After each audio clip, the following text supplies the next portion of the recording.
오늘 귀한 주일 우리가 하나님 앞에 예배하면서 특별히 이제 어린이 주일로 보내는 주일인데요. 그래서 어린이날도 앞두고 있고 이제 관련된 본문, 부모와 자녀들과 관련된 본문을 택할까도 생각을 했는데 우리가 이어가고 있는 사무엘서에서 이 부모와 자녀들에게 줄 수 있는 소중한 메시지가 있어서 오늘 본문을 정했습니다. 자, 사울 왕이요 아주 광기 어린 시기심에 사로잡혀서 다윗을 죽이려고 합니다. 자, 다윗이 우리가 지난주에 살핀 것처럼 아둘람 공동체 약 400명의 무리들로 공동체를 형성을 해서 이곳저곳으로 옮겨 다니면서 방랑 생활을 했습니다. 하지만 사울은 계속해서 다윗을 잡으려고 혈안이 되어 있습니다. 1절을 보십시오. 사울 왕에게 보고가 하나 올라왔어요. 이 다윗의 위치에 관한 보고가 올라왔습니다. 지금 다윗이 엔게디 광야에 있다고 알려줍니다. 그래서 곧장 사울은 3천의 군사를 이끌고 다윗을 잡으러 가죠. 엔게디라고 하는 곳은 그 이스라엘 그 유대 광야의 가장 동쪽 끝에 이제 그 지도상으로 보면 사해 왼편에 위치한 아주 매우 황량한 곳입니다. 거기에 유명한 샘이 하나 있어요. 그 샘 이름이 엔게디입니다.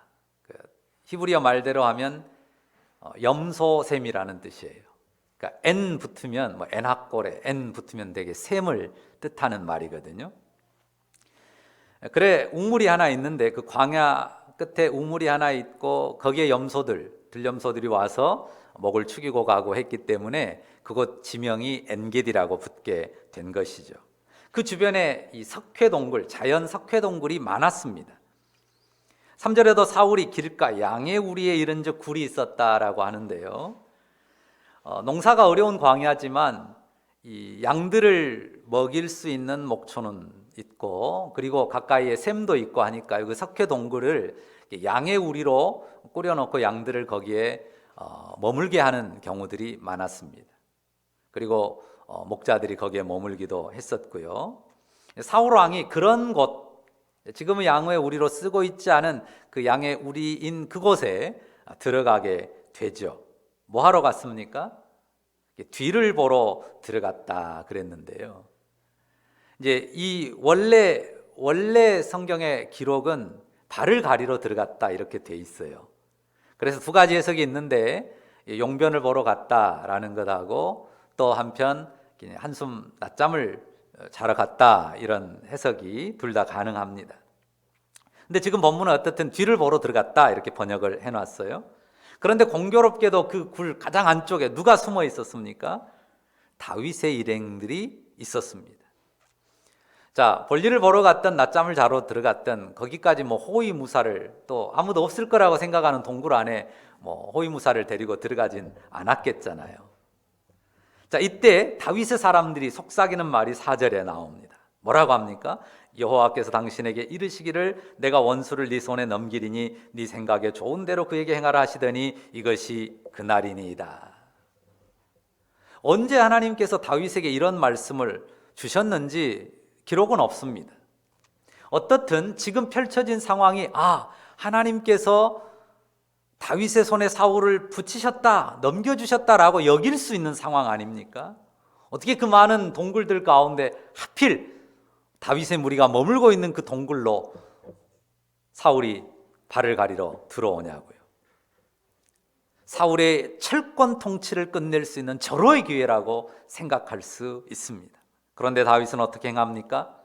4절 뒷부분을 보십시오. 다윗이 칼로 사울을 찌르지 않습니다.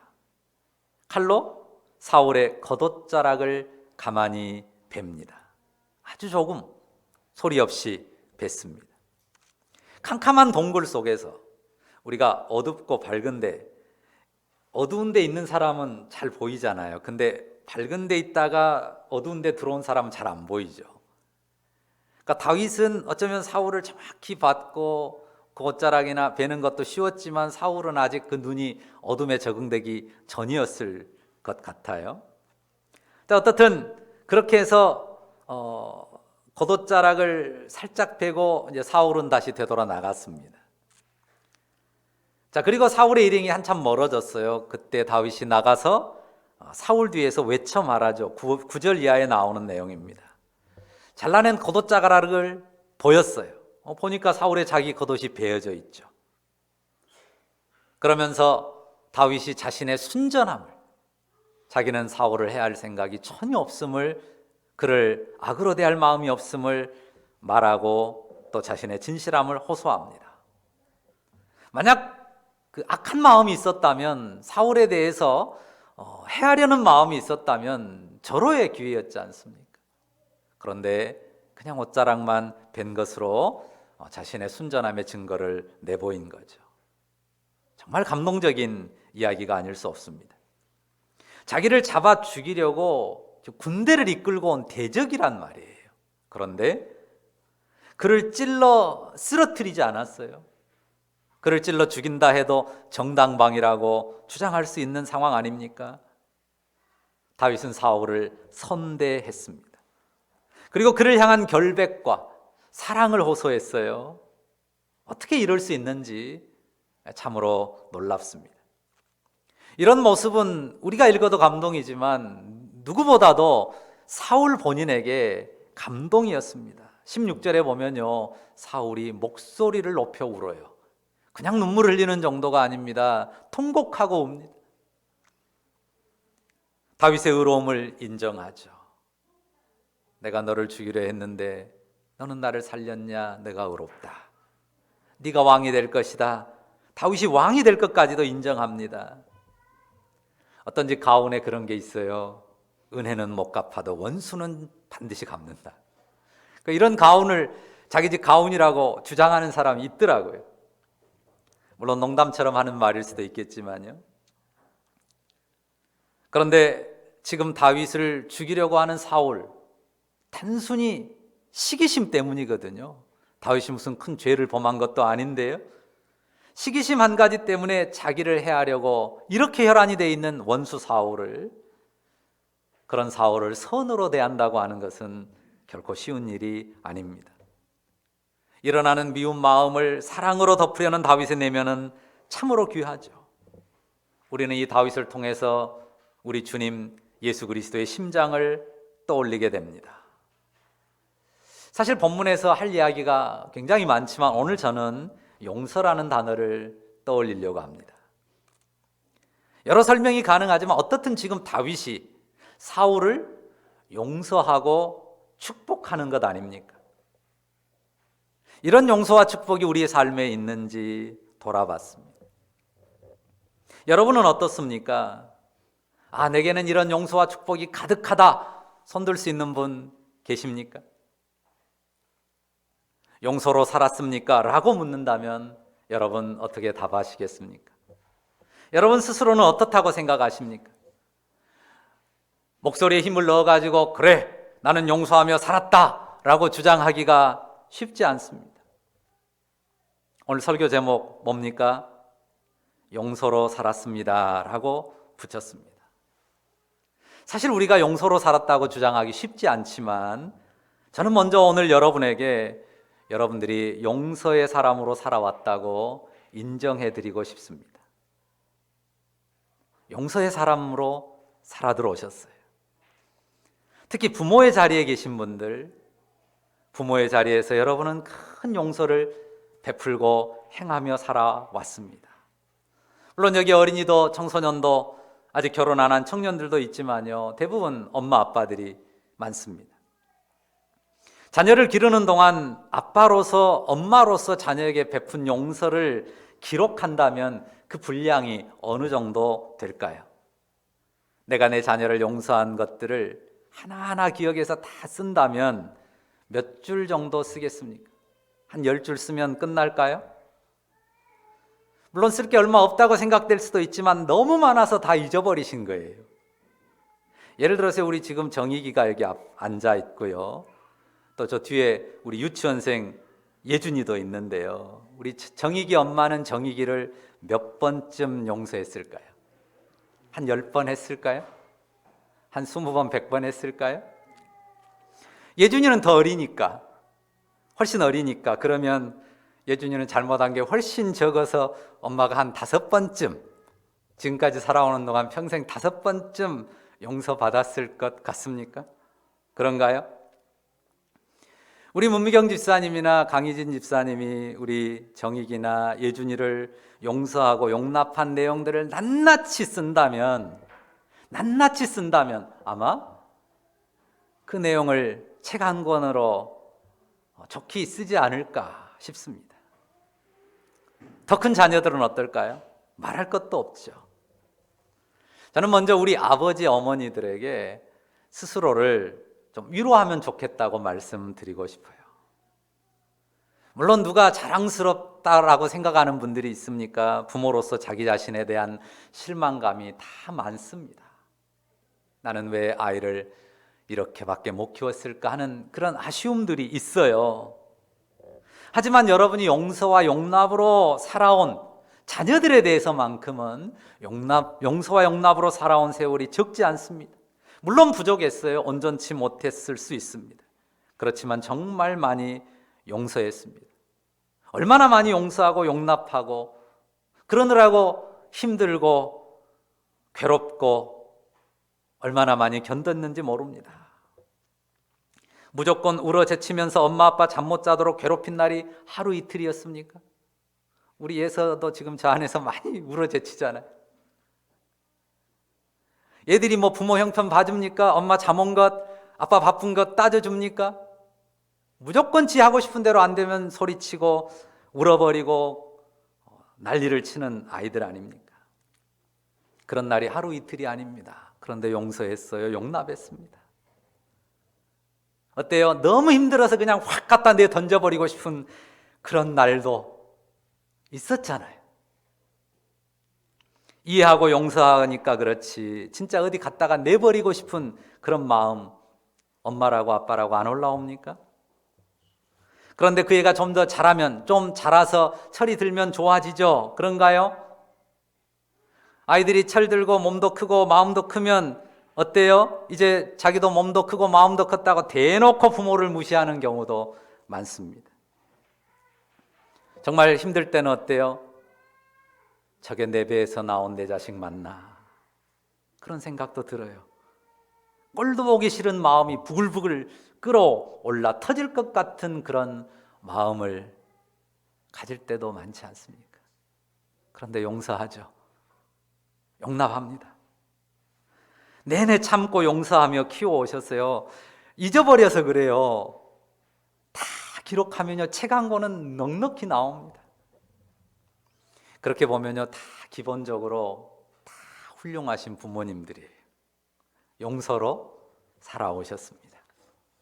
그러니까 부모님들은요, 자기 가슴에 손 한번 대보세요. 한번 토닥여 주십시오. 용서하며 사느라 애썼다. 용서하고 용납하며 사느라 애쓰셨어요. 여러분 스스로가 여러분 스스로를 위로할 수 있어야 됩니다. 우리 자녀들은요, 정말 수도 없이 많은 용서를 받고 살아왔어요. 정익이 엄마 용서를 많이 받고 살아온 거예요? 그렇죠?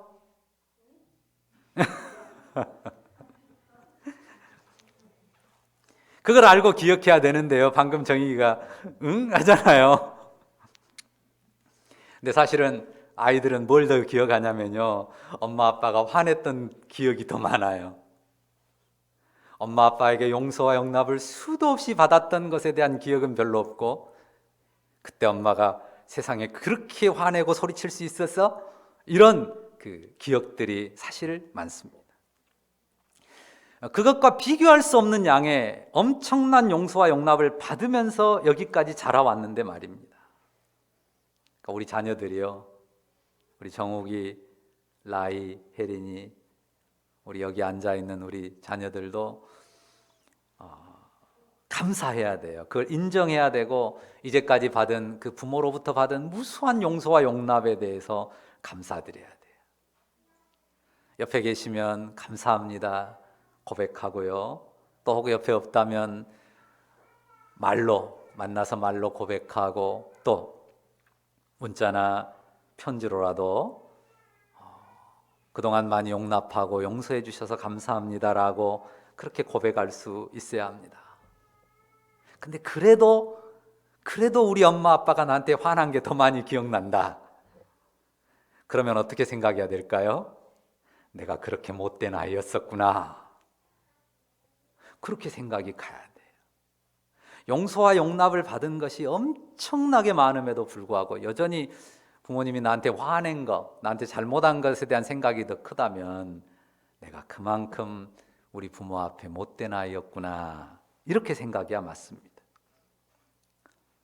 이런 질문을 드리고 싶어요. 부모가 자녀에게 베푼 용서와 용납, 이 부모가 자녀에게 베푼 용서와 용납과 다윗이 사울에게 베푼 이 용서, 두 개의 무게를 비교한다면 어떤 것이 훨씬 더 무겁고 엄청 양이 많을까요? 당연히 부모가 자녀에게 베푼 용서와 용납일 것입니다. 오히려 다윗이 사울에게 베푼 그 용서보다도 훨씬 더 크고 위대한 그런 용서와 용납을 우리 부모들이 자녀에게 베풀어 왔습니다. 사람이 사람으로 성장하는 기본 양분이 용서예요. 부모에게 받은 용서와 용납이 사람이 사람으로 크고 자라는 가장 기본 요소예요. 그것 없이는 사람이 사람으로 크지 못합니다. 그러니까 부모들인 여러분은 그 용서로 자녀 앞에서 하나님 노릇 하신 거예요. 사람이 하나님 앞에 받는 기본이 용서와 용납 아닌가요? 사람이 하나님 앞에 받는 기본도 용서와 용납이고 자녀가 부모에게 받는 기본도 용서와 용납입니다. 이미 많은 용서와 용납을 자녀들에게 충분히 나타내셨습니다. 그러면 어린이날을 지나면서 어린이 주일을 지나면서 우리는 자녀들을 축복하면서 어떤 마음을 품을까요? 그렇군, 지금까지 충분히 용서했으니 앞으로 까불지 마. 그런 마음을 가지라는 건 아니겠죠? 이런 태도로 아이들을 잡으면서 살아서는 안 될 것입니다. 분명 많이 용서했습니다. 충분히 용납받으면서 우리 아이들이 자라는 게 사실입니다. 그래도 어떻습니까? 하늘아버지의 온전함을 드러내기에는 여전히 많이 부족합니다.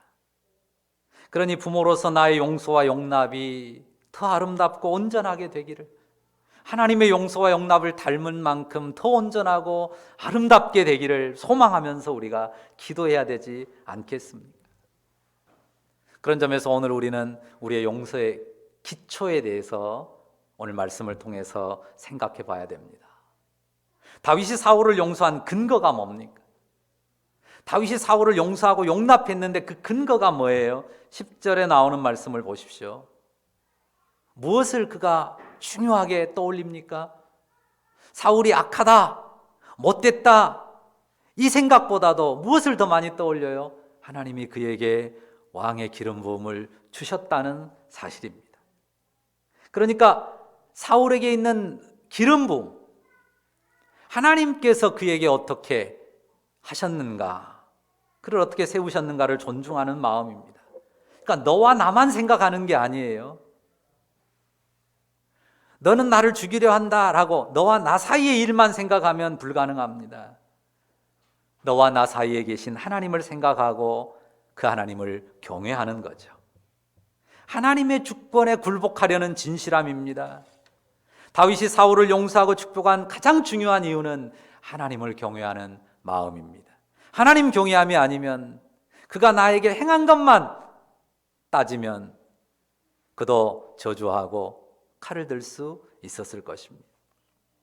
5절을 보면요, 아주 의미 있는 말이 하나 나오는데요, 다윗이 사울의 옷자락만 살짝 뱉단 말이에요. 그런데도 마음이 찔렸다고 나와요. 그런데도 마음이 찔렸대요.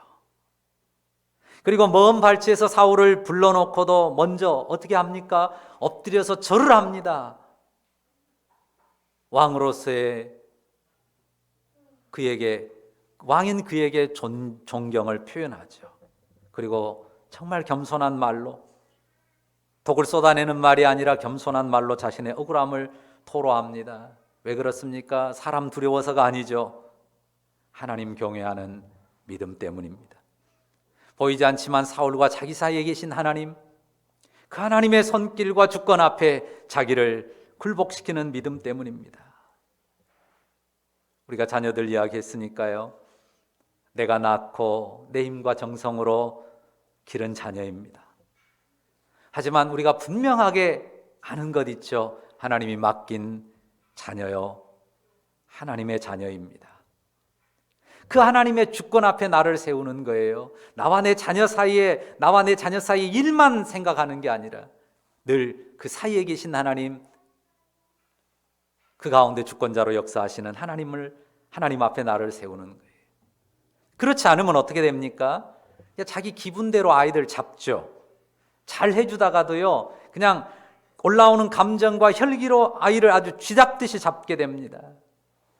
그러면 과거에 수도 없이 용서하고 용납한 세월의 빛이 바래버려요. 그리고 아이들을 망치기 쉽습니다.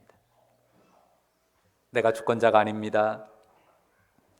내 아이를 놓고도 내 아이와 나 사이에 계신 주권자이신 하나님을 바라보고 그분을 경외해야 됩니다. 그리고 우리가 성장한 자녀들로서, 어른이 된 자녀들로서는 자신이 받았던 용서와 용납을, 부모님께 받았던 용서와 용납을 이제는 부모님께 돌려드려야 합니다. 물론 부족했을 수 있어요. 온전치 못했을 수 있습니다. 그럴지라도 내 부모가 최선을 다해서 하나님 노릇을 해주었습니다. 부모로부터 받은 용서와 용납이 내 삶을 세운 기초가 됐습니다. 그 토대가 하나님 은혜였고요, 또 하나님의 용서와 용납을 알도록 이끄는 통로였어요. 그러니 그분들을 더 너그럽게 대하면서 용서하는 자녀들이 되어야 합니다.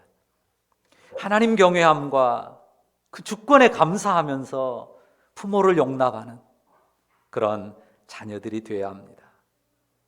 부모든지 자녀든지 서로를 용납하고 용서하는 것을 통해서 우리가 누구 앞에 서는 것입니까? 서로 용서하고 용납하는 것을 통해서 우리는 각자가 하나님 앞에 서는 것입니다. 용서하고 용납하시는 하나님의 은혜 앞에 서는 거예요. 그를 용서하고 용납한다는 사실보다 더 큰 것은 내가 하나님 앞에 용서하고 용서를 받고 용납받은 자녀로 그 은혜 앞에 선다고 하는 것입니다. 죄인을 부르셔서 죄를 씻고 용서하고 받아주시는 그 사랑의 하나님, 그분 앞에 우리가 나가는 것입니다. 오늘 우리가 하나님 앞에 예배하면서 우리의 마음속에 내가 부모로서 자녀에게 보여줄 것이 무엇인가 한번 생각해 보면 좋겠고요, 마음에 새기면 좋겠습니다. 죄인을 불러 의롭게 하시는 하나님의 용서와 용납을 보여주는 부모들이기를 간절히 바라고요, 또한 우리가 자녀들로서는 그 용서와 용납으로 또한 부모를 품는 그런 사랑이 우리 영혼에 가득하기를 바랍니다. 십자가 보혈의 은혜로 자녀를 축복하고 또 부모를 축복하는 우리 모두, 하나님을 진심으로 경외하고 섬기는 우리 에람 가족들 다 되시기를 주의 이름으로 축원합니다. 기도하겠습니다. 사랑의 주님, 죄인인 우리를 십자가 보혈로 용서하고 용납해 주셨으니 감사합니다. 자녀들 앞에 평생 용서를 베풀며 살아온 부모들을 위로해 주옵소서. 우리의 부족한 용서와 용납이지만 그 모든 것이 주의 은혜 안에서 온전케 되게 하여 주옵소서. 우리의 자녀들 영혼에 하나님께로부터 받은 용서와 용납의 은혜가 가득하게 하여 주옵소서. 그 풍성함이 우리 자녀들이 처한 모든 곳, 만나는 모든 사람들과 함께 누려지는 은혜를 주옵소서. 우리 가정들의 하나님의 용서와 용납의 은혜가, 우리 가정들 안에 담은 하나님의 용서와 용납의 은혜가 세상을 치유하는 능력으로 흘러넘치게 하여 주시옵소서. 예수님의 이름으로 기도합니다. 아멘.